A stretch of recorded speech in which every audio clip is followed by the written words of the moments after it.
എന്നോട് ഒരു പ്രമുഖ പാർട്ടിയുടെ ആൾക്കാർ, ആ നേതാക്കളുടെ ആൾക്കാർ വന്നിട്ട് മധ്യ തിരുവിതാംകൂറിലോ തിരുവനന്തപുരത്തോ ഒക്കെ മത്സരിക്കാൻ ആഗ്രഹമുണ്ടോ എന്ന് ചോദിച്ചു. കോൺഗ്രസ് ജയിക്കണം എന്നാണ് എന്റെ ആഗ്രഹം. CPM-കാർ വോട്ട് ചോദിച്ചു, നമ്മൾ വോട്ട് കൊടുത്തില്ലെങ്കിൽ CPM-കാർ പിന്നെ നമ്മളെ കാണുമ്പോൾ ഒന്ന് രൂക്ഷമായി നോക്കും, നീയൊക്കെ വർഗ്ഗശത്രുക്കളാണ് എന്നുള്ള ഭാവത്തിൽ. BJP-കാർക്ക് വോട്ട് ചോദിച്ചു വോട്ട് കൊടുത്തില്ലെങ്കിൽ അവർ പിന്നെ നമ്മളെ രൂക്ഷമായി നോക്കും, നീയൊക്കെ രാജ്യദ്രോഹികളാണ്, ദേശവിരുദ്ധരാണ് എന്ന് പറഞ്ഞു നോക്കും. CPM ഒരിക്കൽ കൂടെ ഇനി വന്നാൽ CPM-നെ നശിപ്പിക്കും, കേരളത്തെ നശിപ്പിക്കും. നമസ്കാരം. നിയമസഭാ തെരഞ്ഞെടുപ്പിന്റെ ചൂടിൽ തന്നെയാണ് രാഷ്ട്രീയ കേരളം. ഇതിനിടയിലാണ് ഇപ്പോൾ രാഹുൽ ഈശ്വർ കഴിഞ്ഞ ദിവസം ഒരു പ്രസ്താവന അല്ലെങ്കിൽ ഒരു അഭിപ്രായം അറിയിക്കുന്നത്. അതായത് അദ്ദേഹത്തിനെ തിരഞ്ഞെടുപ്പിലേക്ക് മത്സരിക്കാൻ സാധിക്കുമോ എന്ന് ചോദിച്ചുകൊണ്ട് ഒരു വിഭാഗം ആളുകൾ സമീപിച്ചിട്ടുണ്ട് എന്നുള്ള ഒരു കാര്യം പറയുന്നു. എന്തായാലും എന്താണ് അതിന്റെ വസ്തുത, മത്സരിക്കുന്നുണ്ടോ എന്നതൊക്കെയാണ്. സാർ, തിരഞ്ഞെടുപ്പിലേക്ക് സ്ഥാനാർത്ഥിയായിട്ട് വരുന്നുണ്ടോ? രാഹുൽ ഈശ്വർ തെരഞ്ഞെടുപ്പിൽ മത്സരിക്കുന്നില്ല, പക്ഷേ പുരുഷ കമ്മീഷൻ തെരഞ്ഞെടുപ്പിൽ പ്രാതിനിധ്യം ഉണ്ടാവും. അതായത് പുരുഷ കമ്മീഷൻ തെരഞ്ഞെടുപ്പിൽ മത്സരിക്കണമെന്നാണ് ഞാൻ ആഗ്രഹിക്കുന്നത്. എന്ന് പറഞ്ഞാൽ ഞങ്ങൾ ആരും വ്യക്തിപരമായി മത്സരിക്കുകയല്ല.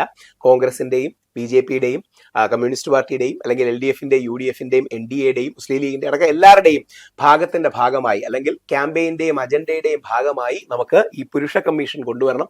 അതിനുവേണ്ടി നമ്മൾ ശ്രമിക്കുന്നുണ്ട്. അങ്ങനെ ഞാൻ ഈ പുരുഷ കമ്മീഷനെ കുറിച്ചൊക്കെ പറഞ്ഞു വന്ന അവസരത്തിൽ എന്നോട് ഒരു പ്രമുഖ പാർട്ടിയുടെ ആൾക്കാർ, ആ നേതാക്കളുടെ ആൾക്കാർ വന്നിട്ട് മധ്യ തിരുവിതാംകൂറിലോ തിരുവനന്തപുരത്തോ ഒക്കെ മത്സരിക്കാൻ ആഗ്രഹമുണ്ടോ എന്ന് ചോദിച്ചു. ഞാൻ പറഞ്ഞു, എനിക്ക് അതിനുള്ള കഴിവോ പരിചയമോ ഒന്നുമില്ല, പക്ഷെ ഏതെങ്കിലും രീതിയിലുള്ള എന്നാൽ കഴിയുന്ന കോൺട്രിബ്യൂഷൻ ശ്രീ ശശി തരൂർ സാറൊക്കെ ചെയ്യുന്നത് പോലെ ഒരു നോൺ പൊളിറ്റിക്കൽ സ്പേസിൽ നിന്ന് ചെയ്തു തരാൻ പറ്റുമെങ്കിൽ ഞാൻ ചെയ്യാമെന്ന് പറഞ്ഞു. പക്ഷെ പുരുഷ കമ്മീഷൻ തീർച്ചയായിട്ടും അതിൽ റെപ്രസെന്റേഷൻ ആവണം എന്ന് മാത്രമാണ് പറഞ്ഞത്. അതിനെയാണ് മീഡിയ ഓവർ വ്യാഖ്യാനം ചെയ്ത് ഇലക്ഷൻ മത്സരിച്ചു സീറ്റായി എന്നൊക്കെ പറഞ്ഞത്. അങ്ങനെയല്ല സംഭവിച്ചത്. അപ്പോ ഇതിൽ പ്രധാനമായിട്ട് രാഹുൽ ഈശ്വർ മത്സരിക്കുകയാണെങ്കിൽ ഒരു കോൺഗ്രസിലെ ഒരു സ്ഥാനാർത്ഥിയായിട്ടായിരിക്കും മത്സരിക്കുക എന്ന് പൊതുവെ അഭിപ്രായങ്ങൾ വരുന്നുണ്ട് ജനങ്ങളുടെ. അങ്ങനെ ഒരു ചായ്വുണ്ടോ കോൺഗ്രസിലേക്ക്? കോൺഗ്രസ് ജയിക്കണമെന്ന് തന്നെയാണ്. എനിക്ക് പ്രകടമായ രാഷ്ട്രീയം ഇല്ലാത്തതുകൊണ്ടാണ് എനിക്ക് ഇത്ര കോൺഫിഡന്റ് ആയി പറയാൻ കഴിയുന്നത്. ഒരു സംശയമില്ല, കോൺഗ്രസ് ജയിക്കണം എന്നാണ് എന്റെ ആഗ്രഹം. വേറൊന്നും കൊണ്ടല്ല. 10 വർഷം CPM ഭരിച്ചു, LDF ഭരിച്ചു. അപ്പം ഇനി ഒരിക്കൽ കൂടെ ടേം കൊടുക്കരുത്. അതായത് CPM ഒരിക്കൽ കൂടെ ഇനി വന്നാൽ CPM-നെ നശിപ്പിക്കും, കേരളത്തെ നശിപ്പിക്കും. അത് രാഷ്ട്രീയ പാർട്ടികൾ, ഏത് രാഷ്ട്രീയ പാർട്ടിക്കാണെങ്കിലും ഒരു നിരന്തരം ഒരു സംസ്ഥാനവും സ്ഥലവും ഭരിക്കരുത്. വെസ്റ്റ് ബംഗാളിന്റെ ഗതിയാവും, അല്ലെങ്കിൽ നമ്മുടെ ഡൽഹിയിലെ കോൺഗ്രസിന്റെ ഗതിയാവും. നിങ്ങൾ നോക്കിയാൽ മതി, ഡൽഹിയിലെ കോൺഗ്രസ് 3 തവണ ഷീലാ ദീക്ഷിത് ആയിരുന്നു മുഖ്യമന്ത്രി. ഇപ്പോൾ ഡൽഹിയിൽ കോൺഗ്രസ് 0-ആണ്. ഏതെങ്കിലും പാർട്ടി നിരന്തരമായിരുന്നാൽ എന്താ പറയുക, ഇരുമ്പിന് തുരുമ്പെടുക്കുന്നത് പോലെ അട്ടിയടക്കി അവിടെ ഇരിക്കും. പകരം ചേഞ്ച് വേണം. കോൺഗ്രസും BJP-യും CPM-ഉം ആപ്പും ഇങ്ങനെ ഒരു വൈബ്രൻസി വേണം. അതുകൊണ്ട് ഇത്തവണ കോൺഗ്രസിനാണ് സാധ്യത, കോൺഗ്രസിനാണ് മൊമെന്റം. കോൺഗ്രസ്, മുസ്ലിം ലീഗ്, കേരള കോൺഗ്രസിന്റെ വിഭാഗങ്ങൾ അടങ്ങുന്ന UDF തിരിച്ചു വരണം 100 സീറ്റോടുകൂടി. അതിന് എന്നാൽ കഴിയുന്ന എന്ത് കോൺട്രിബ്യൂഷനും തരാമെന്ന് ഞാൻ അവരോട് പറഞ്ഞു. ഇപ്പൊ ഉദാഹരണം, തദ്ദേശ തെരഞ്ഞെടുപ്പിൽ ഒരുപാട് സ്ഥലങ്ങളിൽ എന്നെ ഉദ്ഘാടനം ചെയ്യാൻ വിളിച്ചുകൊണ്ട് ഞാൻ പറഞ്ഞു സന്തോഷത്തോടെ വന്നിട്ട് പോകാം. കാര്യം കോൺഗ്രസ് തിരിച്ചു വരേണ്ടത് കോൺഗ്രസിന്റെ മാത്രമല്ല നാടിന്റെ ആവശ്യമാണ്. നല്ല കമ്മ്യൂണിസ്റ്റുകാർ കോൺഗ്രസിന് വോട്ട് ചെയ്യണമെന്നും നല്ല BJP-കാർ കോൺഗ്രസിന് വോട്ട് ചെയ്യണമെന്നുമാണ് എന്റെ അഭ്യർത്ഥന. വേറൊന്നും കൊണ്ടല്ല, കേരളത്തിൽ അങ്ങനെ ഒരു പോസിറ്റീവ് ചേഞ്ച് വേണം.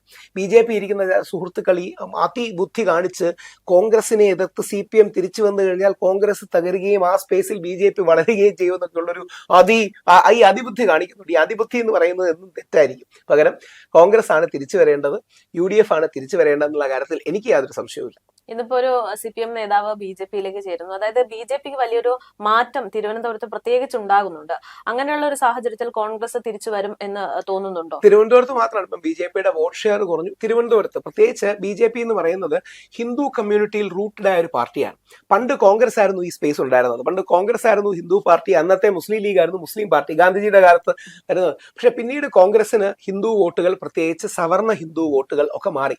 കോൺഗ്രസ് ആയിരുന്നു യഥാർത്ഥത്തിലെ ബ്രാഹ്മിൺ ബനിയ പാർട്ടി. ബ്രാഹ്മണ ബനിയ എന്ന് പറഞ്ഞ വൈശ്യ അല്ലെങ്കിൽ മെർച്ചന്റ് ക്ലാസിന്റെ, ബിസിനസ് ക്ലാസിന്റെ പാർട്ടി കോൺഗ്രസ് ആയിരുന്നു. പിന്നീട് ആ സ്പേസിലേക്ക് പതുക്കെ BJP വരികയും മറ്റും ചെയ്തു. അപ്പം BJP ആ സ്പേസ് ആണ് തിരുവനന്തപുരത്ത് അടക്കം പിടിക്കുന്നത്. കൂടുതൽ BJP-ക്ക് വോട്ട് വരുന്നത് ബ്രാഹ്മണ സമുദായത്തിന്റെ, നായർ സമുദായത്തിന്റെ ഒക്കെ വോട്ടുകളാണ് ആദ്യം വരുന്നത്. അതോടൊപ്പം RSS വർഷങ്ങളോളം പ്രവർത്തിച്ച ഹിന്ദു പിന്നോക്ക മേഖലകളിലെ വോട്ടുകൾ, പിന്നെ BDJs അടക്കമുള്ള ഈഴവ വോട്ടുകൾ, പിന്നീട് ഇപ്പം നസ്രാണി അല്ലെങ്കിൽ ക്രിസ്ത്യൻ, അതാണ് വെള്ളാപ്പള്ളി സാറൊക്കെ നമ്പൂതിരി മുതൽ നസ്രാണി വരെ എന്നൊക്കെ പറയുന്ന ഇക്വേഷൻ പറയുന്നത്.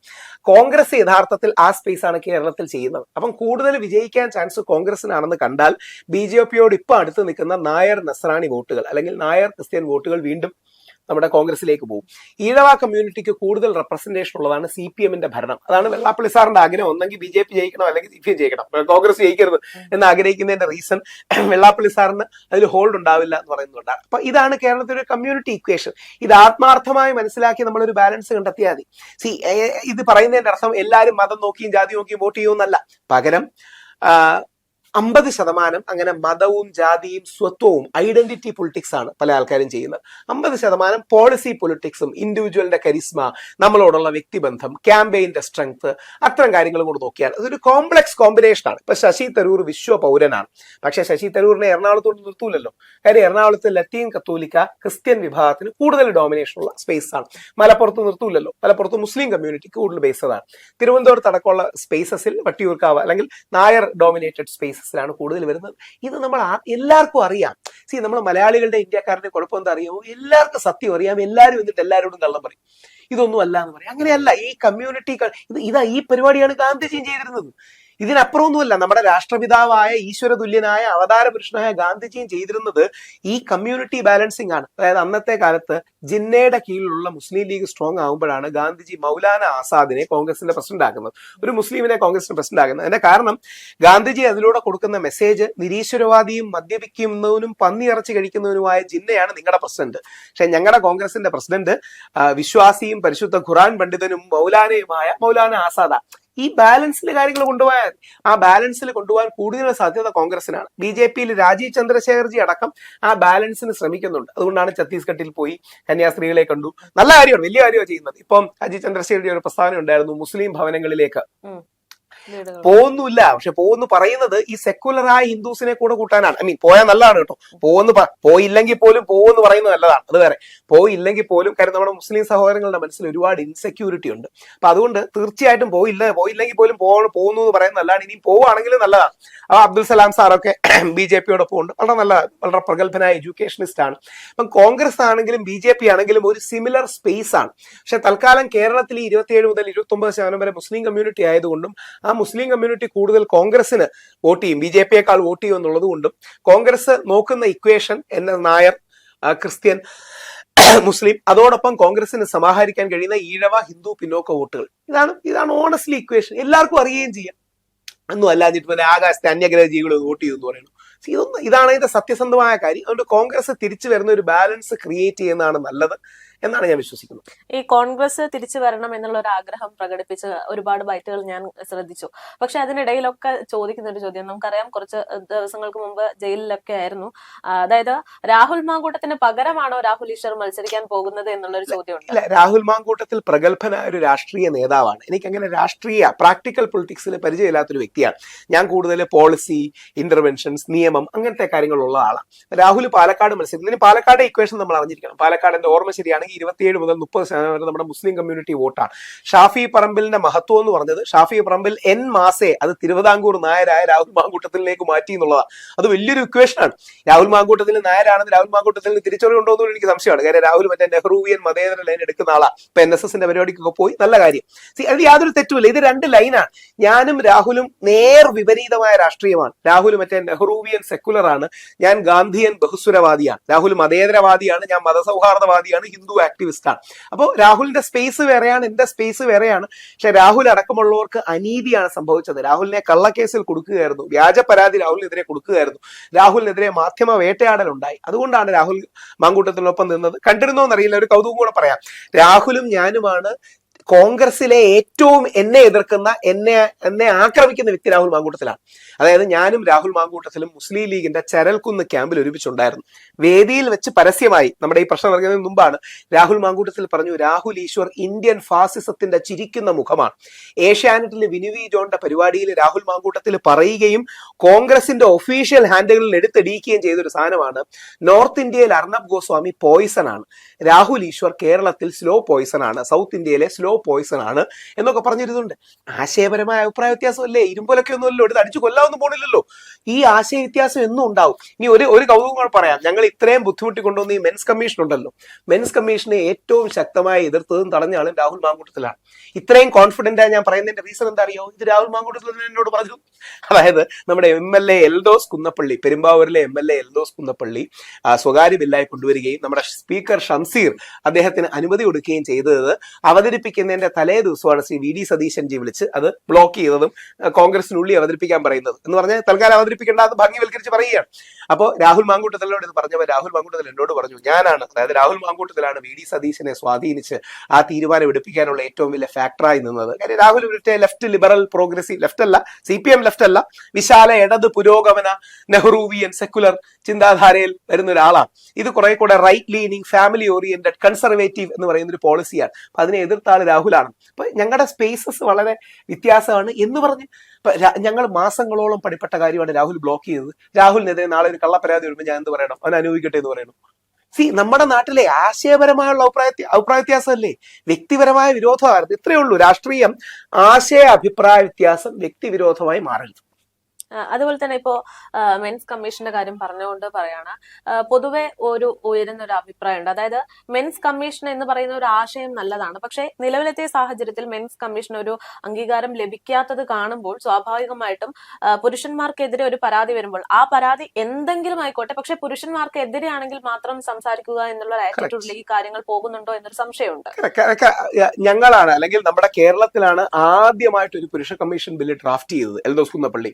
പക്ഷേ ഇന്ന് രാജ്യസഭയിൽ ഓൾറെഡി ഡോക്ടർ അശോക് കുമാർ മിത്തൽ എന്ന് പറയുന്ന ആപ്പിന്റെ MP അത് അവതരിപ്പിച്ചു കഴിഞ്ഞു. വളരെ പോസിറ്റീവായ കാര്യമാണ്. ഇത് വർഷങ്ങളെടുക്കും ഈ സ്റ്റെപ്പ്. നാളെ ഓർക്കുക, നമ്മുടെ അച്ഛൻ, നമ്മുടെ മകൻ, നമ്മുടെ സഹോദരൻ ജയിലിൽ നിന്ന് ഒരു വ്യാജ പരാതി അകലത്തിൽ മാത്രമാണ്. താങ്കൾ ഇപ്പം കുറെ കാലമായി മാധ്യമപ്രവർത്തനം നിൽക്കുന്നതല്ലേ.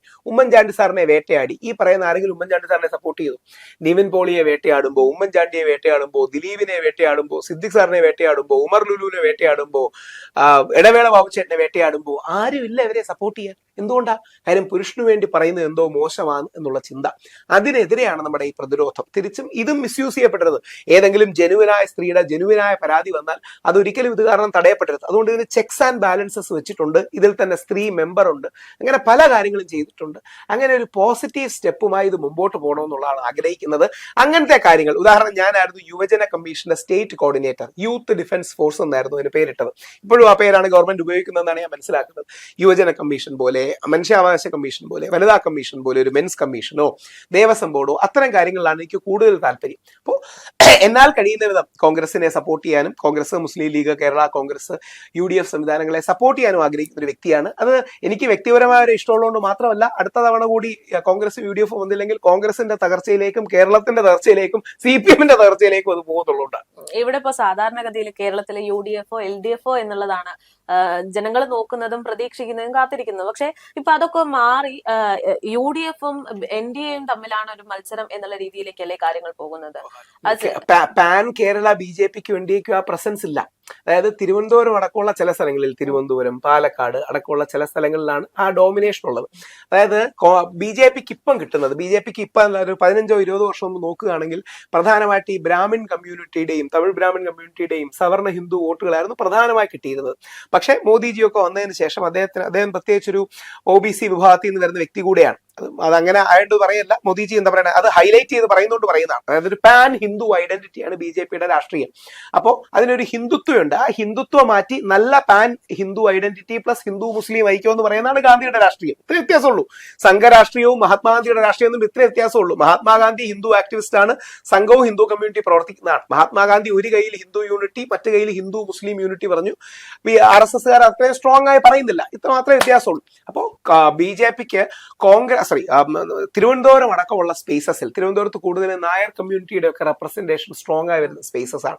അത്തരം സ്ഥലങ്ങളിൽ പ്രത്യേകിച്ച് BDJS, ഈഴവ കമ്മ്യൂണിറ്റിയുടെ റെപ്രസെന്റേഷൻ, അവരെല്ലാം കൂടെ ചേർന്നാണ് NDA. പിന്നെ കുറച്ച് മധ്യ തിരുവിതാംകൂറിലെ ക്രിസ്ത്യൻ വോട്ടുകൾ, ഇവരെല്ലാം കൂടെ ചേർന്നതാണ്. പക്ഷെ ഇത്തവണ 19% തോന്നുന്നു കഴിഞ്ഞ തവണ കിട്ടിയത്. ഇപ്പം 15%-ലേക്കും മറ്റും കുറയുകയും മറ്റും ഉണ്ടായി. പക്ഷെ ഒരു മേയർ ഉണ്ടായി, ശ്രീ VV രാജേഷിനെ പോലെ ഒരുപാട് കാലമായിട്ട് അറിയുന്ന നല്ല മനുഷ്യനാണ്. അദ്ദേഹമൊക്കെ മേയർ ആകുകയുണ്ടായി. ശ്രീലേഖ മാഡത്തെ പോലുള്ള ആൾക്കാർ വന്നു. അപ്പൊ ഈ ഐഡന്റിറ്റി പൊളിറ്റിക്സും ഐഡിയോളജി പൊളിറ്റിക്സും കൂടെ മിക്സ് ചെയ്താണ് എപ്പോഴും വരുന്നത്. പക്ഷെ അതൊന്നും അല്ലെന്ന് പറഞ്ഞിട്ട് കാര്യമില്ല. അപ്പം BJP മലപ്പുറത്ത് എന്തെങ്കിലും ജയിക്കും? എനിക്ക് തോന്നുന്നില്ല ഒരു BJPക്കാരൻ തന്നെ പറയുന്നത് BJP മലപ്പുറത്ത് ഏതെങ്കിലും രീതി ജയിക്കുമെന്ന് പറയാൻ തോന്നുന്നില്ല. അപ്പോൾ BJPക്ക് ഇതുവരെ പാൻ കേരള പ്രസൻസ് ഇല്ല. യഥാർത്ഥത്തിൽ BJPക്കും കോൺഗ്രസിനും കേരളത്തിൽ നോക്കിയ ഒരൊറ്റ സ്പേസേ ഉള്ളൂ. അത് പണ്ടത്തെ ലീഡർ ശ്രീ K കരുണാകരൻ ഉണ്ടാക്കിയ ഇടതുവിരുദ്ധ അല്ലെങ്കിൽ ലെഫ്റ്റിന് എതിര് നിൽക്കുന്ന സാമുദായിക സ്വത്വങ്ങളുടെ ഏകീകരണം. അതായത് കരുണാകരൻ സാർ UDF ഉണ്ടാക്കുക എന്ന് പറഞ്ഞാൽ കോൺഗ്രസ് ഏറ്റവും വലിയ തകർച്ചയിലേക്ക് പോയ അവസരത്തിൽ ശ്രീ കരുണാകരൻ CPM വിരുദ്ധ, CPM അല്ല ഇടത് വിരുദ്ധ ചേരിയിൽ നിന്ന് കോൺഗ്രസ്, പിന്നീട് NDP, അതായത് ആദ്യം നായന്മാർക്ക് ഒരു പാർട്ടി ഉണ്ടായിരുന്നു NSS, അതാണ് NDP എന്ന് പറയുന്നത്. തമാശയ്ക്ക് നായർ ഡെവലപ്മെന്റ് പാർട്ടി എന്നും സീരിയസ് ആയ നാഷണൽ ഡെവലപ്മെന്റ് പാർട്ടി എന്ന് വിളിക്കുന്ന പാർട്ടി. എന്നാൽ പിന്നെ SRP ആണ് ഈഴവ SNDPയുടെ ഒക്കെ ബാക്കിംഗ് ഉള്ള ഒരു പാർട്ടി. പിന്നീട് കേരള കോൺഗ്രസ്, കൂടുതലും ക്രിസ്ത്യൻ സമൂഹത്തിന് റെപ്രസെന്റേഷൻ ഉള്ള പാർട്ടി. പിന്നീട് മുസ്ലിം ലീഗ്. ഇവരെ എല്ലാം കൂടെ ചേർത്ത് നിർത്തിയാണ് കരുണാകരൻ ഈ UDF ഉണ്ടാക്കിയത്. അപ്പൊ ആ UDFന്റെ ടെംപ്ലേറ്റിനുള്ള സ്പേസേ കോൺഗ്രസിനും BJPക്കും ഉള്ളൂ. അതുകൊണ്ടാണ് എന്തുകൊണ്ടാണ് BJP കഴിഞ്ഞ 10 വർഷമായിട്ട് ക്രിസ്ത്യൻ സമൂഹത്തിലേക്ക് റീച്ച് ഔട്ട് ചെയ്യാൻ ശ്രമിക്കുന്നത്. കാര്യം ഓൾറെഡി BJPക്ക് ഹിന്ദു കമ്മ്യൂണിറ്റിയിൽ ഗ്രോ ചെയ്യാൻ കഴിയുന്ന ഒരു സാധനത്തിന്റെ ഒരു പരിധിയിലെത്തി. ഇനി അതിനപ്പുറത്തോട്ട് ബ്രേക്ക് ചെയ്യാൻ ബുദ്ധിമുട്ടാണ്. അപ്പൊ ആ സാധനങ്ങളിലൊക്കെ ഉള്ള തിരിച്ചറിവുള്ളതുകൊണ്ടാണ്. അപ്പൊ അതുകൊണ്ട് പ്രധാന ഫൈറ്റ് ഇനിയും കോൺഗ്രസും CPM തമ്മിൽ തന്നെ ആയിരിക്കും. പക്ഷേ BJP ഒരു 10 സീറ്റുകളിൽ ഗംഭീരമായി പെർഫോം ചെയ്യാൻ ചാൻസ് ഉണ്ട്. ജയിക്കോ ഇല്ലയോ എന്നുള്ള രണ്ടാമത്തെ കാര്യം. പക്ഷെ 10 സീറ്റിൽ 40 സീറ്റ് ഉറപ്പിച്ചെന്നാണ് രാജീവ് ചന്ദ്രശേഖർ. അത് ആവേശം, അത് ആരുടെയും കുറ്റമല്ല കേട്ടോ. കോൺഗ്രസ് 100 സീറ്റ്, UDF 100 സീറ്റ് ഉറപ്പിച്ചു എന്ന് പറഞ്ഞു. CPM-കാർ 110 സീറ്റിന് വേണ്ടിയാണ് ശ്രമിക്കുന്നത്. രാജീവ് ചന്ദ്രശേഖറിന് 40 സീറ്റ് എന്ന് പറയുമ്പോൾ ഇപ്പൊ എല്ലാം കൂടി 250 സീറ്റ് ആവും. അപ്പൊ അത്രയും സീറ്റ് നമുക്കില്ലല്ലോ. അത്രയും സീറ്റ് ആ കൂടെ 140 മണ്ഡലങ്ങളല്ലേ ഉള്ളൂ. അപ്പൊ ഇത് അല്ല, അത് അവരിപ്പം സുരേന്ദ്രൻജി പറഞ്ഞില്ലേ 35 സീറ്റ് കിട്ടിയ ഭരണം പിടിക്കാം. അതൊക്കെ പ്രവർത്തകരെ ആവേശമാക്കാൻ പറയുന്നതാണ്. അതാണ് ലൂസിഫർ സിനിമയിൽ അദ്ദേഹത്തെ ട്രോളുന്നത്. പിന്നെ നേതാവ് എന്ത് പറയണം, നമ്മൾ ജയിക്കൂലെന്ന് പറയണം. നേതാവെന്ന് പറയുമ്പോൾ എപ്പോഴും നമുക്ക് 10 കിട്ടുമെന്നുണ്ടെങ്കിൽ ഒരു 50 കിട്ടുമെന്ന് പറയണം. 50 കിട്ടുമെന്ന് പറഞ്ഞപ്പോഴാണ് നമ്മുടെ പാർട്ടി പ്രവർത്തകർ 30 കിട്ടുമെന്ന് വിശ്വസിക്കുന്നത്. അങ്ങനെ 30 കിട്ടുമെന്ന് വിശ്വസിച്ചാലേ താഴെ തട്ടി പ്രവർത്തനം ഉണ്ടാവും. കാര്യം ഇലക്ഷൻ ക്യാമ്പയിന് വേണം, ആൾക്കാരെങ്കിലും കോൺട്രിബ്യൂട്ട് ചെയ്യണം. അപ്പൊ 40 സീറ്റ് എന്നൊക്കെ പറഞ്ഞാൽ BJP പ്രധാന പ്രതിപക്ഷം ആവുമെന്നാണ് പുള്ളി പറയാൻ ഉദ്ദേശിക്കുന്നത്. അപ്പൊ അങ്ങനെ ഒരു ഗ്രോത്ത് ഉണ്ടാകുന്ന തെറ്റൊന്നുമില്ല. അതുകൊണ്ട് പക്ഷെ ചാൻസ് കൂടുതൽ BJPയുടെ ചില മണ്ഡലങ്ങളിൽ നല്ല പെർഫോമൻസ് ഉണ്ടാകാനാണ് സാധ്യത. CPM പിന്നോട്ട് പോകാനാണ് സാധ്യത. മുസ്ലിം ലീഗിന്റെ എല്ലാ കോട്ടകളും നന്നായി പെർഫോം ചെയ്യും. കോൺഗ്രസ് മധ്യ തിരുവിതാംകൂറിൽ നടക്കാൻ എത്ര സീറ്റ് പിടിക്കും എന്നുള്ളതാണ് യഥാർത്ഥത്തിൽ ചോദ്യം. എന്തായാലും ഇതുവരെയുള്ള ഒരു സാഹചര്യം വെച്ചിട്ട് സാർ മത്സരിക്കുന്നില്ല എന്നുള്ളൊരു, എനിക്ക് സത്യം പറഞ്ഞാൽ ഞാൻ ഈ ഭംഗിക്ക് ഒരു കാര്യം പറയുന്ന വ്യക്തിയല്ല. ഞാൻ സത്യസന്ധമായ കാര്യങ്ങൾ പറയുന്ന വ്യക്തിയാണ്. എനിക്ക് അങ്ങനെ മത്സരിക്കാനുള്ള കഴിവോ അനുഭവ പരിചയമോ അറിവോ പ്രാക്ടിക്കൽ പൊളിറ്റിക്സിൽ ഇല്ല. പകരം കോൺഗ്രസ് തിരിച്ചു വരണമെന്ന് ആഗ്രഹിക്കുന്ന ഒരു സാധാരണ മലയാളിയാണ്. എന്നാൽ കഴിയുന്ന വിധം കോൺട്രിബ്യൂഷൻ ഏതെങ്കിലും ക്യാമ്പയിനുകൾക്കോ പരിപാടികൾക്കോ വിളിക്കുകയാണെങ്കിൽ കൊടുക്കാം. ഞാൻ ഇനി എന്തുകൊണ്ടാണ് കോൺഗ്രസിന് വോട്ട് ചെയ്യുന്നതെന്നും കൂടെ പറയാം. എന്റെ അമ്മ BJPക്കാണ് വോട്ട് ചെയ്യുന്നത്. അമ്മ യോഗക്ഷേമ സഭ, ബ്രാഹ്മണ സഭയുടെ സംസ്ഥാന വനിതാ പ്രസിഡന്റ് ആണ്. അവരൊക്കെ രാജീവ് ചന്ദ്രശേഖരൻ ക്യാമ്പയിനും പോയി. രാജീവ് ചന്ദ്രശേഖരൻ ഗംഭീര കാൻഡിഡേറ്റും ആണ്, അല്ലെന്ന് ആരും പറയില്ല. രാജീവ് ചന്ദ്രശേഖറും ശശി തരൂറും സച്ചിൻ ടെണ്ടുൽക്കർ വേഴ്സസ് ലാറ പോലെയാണ്. എനിക്കതിൽ സച്ചിനെയാണ് അല്ലെങ്കിൽ ശശി തരൂരിനെയാണ് കൂടുതൽ ഇഷ്ടമെന്ന് മാത്രമേ ഉള്ളൂ. അപ്പൊ രാജീവ് ചന്ദ്രശേഖർജിക്കാണ് അമ്മ വോട്ട് ചെയ്യുന്നത്. എനിക്കും ദീപയ്ക്കും എന്നാൽ കുറച്ചുകൂടെ അല്ലെങ്കിൽ താല്പര്യം ശശി തരൂർ എന്ന വ്യക്തിയോടാണ്. BJPക്ക് ഈ വ്യത്യസ്ത ഓറിയന്റേഷൻ വരും. ഞങ്ങളാണ് ഈ സ്വിംഗ് വോട്ട്സ് എന്ന് പറയുന്നത്. അപ്പൊ യഥാർത്ഥത്തിൽ ഞാൻ കോൺഗ്രസിന് വോട്ട് ചെയ്യുന്നതിന് ഏറ്റവും പ്രധാന കാരണം എന്ന് പറഞ്ഞാൽ CPM-കാർ വോട്ട് ചോദിച്ച് നമ്മൾ വോട്ട് കൊടുത്തില്ലെങ്കിൽ CPM-കാർ പിന്നെ നമ്മളെ കാണുമ്പോൾ ഒന്ന് രൂക്ഷമായി നോക്കും. നീയൊക്കെ വർഗ്ഗശത്രുക്കളാണ് എന്നുള്ള ഭാവത്തിൽ. BJP-കാർക്ക് വോട്ട് ചോദിച്ച് വോട്ട് കൊടുത്തില്ലെങ്കിൽ അവർ പിന്നെ നമ്മളെ രൂക്ഷമായി നോക്കും. നീയൊക്കെ രാജ്യദ്രോഹികളാണ്, ദേശവിരുദ്ധരാണ് എന്ന് പറഞ്ഞ് നോക്കും. കോൺഗ്രസ്സുകാർക്ക് വോട്ട് ചോദിച്ചിട്ട് വോട്ട് കൊടുത്തില്ലെങ്കിലും കോൺഗ്രസ്സുകാർ അടുത്ത തവണയും വോട്ട് ചോദിക്കാൻ വീണ്ടും വരും. ചേട്ടാ വോട്ട് ചെയ്യണേ എന്ന് പറഞ്ഞു. ഇതാണ് കോൺഗ്രസിന്റെ ഒരു നന്മ. രമേശ് പിഷാരടി പറഞ്ഞതുപോലെ അത്യാവശ്യം ചിരിച്ചുകൊണ്ട് നമ്മളോട് കാര്യങ്ങൾ ഇടപെടുകയും മറ്റും ചെയ്യും. ഇപ്പൊ CPM-കാരെ ചിലപ്പോഴെങ്കിലും കണ്ടിട്ടില്ലേ? CPM-കാർക്ക് പലപ്പോഴും ഉള്ള ഭാവം എന്ന് പറഞ്ഞാൽ ലോകം മുഴുവൻ അവരുടെ തലയിലാണ്. വെനിസ്വേലയിലെ അമേരിക്കൻ ആക്രമണം, ആഫ്രിക്കൻ ഐക്യ നാടുകളിൽ ഉണ്ടാകുന്നത്, ഇതെല്ലാം കൊണ്ട് അവരുടെ മുഖമൊക്കെ വിങ്ങി ഭയങ്കര ദേഷ്യപ്പെട്ടിട്ട്. കോൺഗ്രസ്സുകാർ കുറച്ചുകൂടെ സിമ്പിളാണ്, പാവങ്ങളാണ്. അതുകൊണ്ട് കോൺഗ്രസിനെ പോലെ ഒരു മധ്യവർത്തി നയമുള്ള പാർട്ടി ജയിക്കുന്നതാണ് നല്ലത്. ഇനി നാളെ ആ മധ്യവർത്തി നേതൃത്വത്തിലേക്ക് CPM-ഓ BJP-യോ ഒക്കെ വന്നാൽ അവരെ തീർച്ചയായും കൺസിഡർ ചെയ്യണം. കോൺഗ്രസും UDF-ഉം ജയിക്കാനാണ് സാധ്യത കൂടുതൽ.